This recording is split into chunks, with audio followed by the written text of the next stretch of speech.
Hi Bloomies! So ito na nga pala yung tutorial on how to make the satin ribbon flower or rose without any cutouts. So first, ayan, gumamit tayo ng 4 cm na satin ribbon and then bigyan mo ng glue yung dulo and then mag-form ka ng parang triangle and paste mo dun siya sa isang side. Then while letting it dry, bigyan mo ulit ng glue gun yung kung saan mo siya dinikit and then yung other corner naman yung ididikit mo doon sa isang side.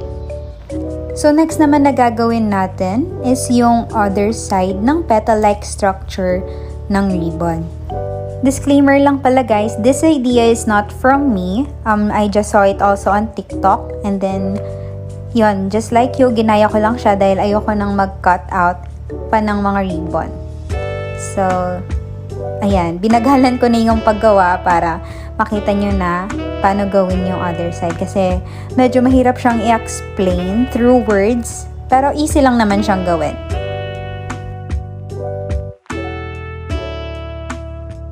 So ayan, habang tinatapos ko yung other side ng petal, kayo bahala pala kung gaano nyo gustong like kalaki yung distansya ng patusok ng every petal. Kasi based on my experience naman, wala naman siyang gaanong malaking difference kung malaki yung space or maliit yung space. So, you don't have to worry.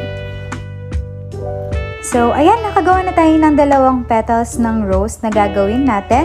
And to continue, 18 petals yung ginagawa ko each rose. So, kayo bahala kung ilan din petals yung gagawin ninyo. Pero the more the petals kasi, the bigger the rose. Pero yung 18 na petals na yon is saktong-sakto lang sa mga bouquet na ginagawa ko. And sa dulo nga pala ng 18th petal, which is yung last petal, ididikit mo lang yung corner niya, kamukha ng ginawa natin dun sa una. I hope this video helped you guys. Bye, Bloomies!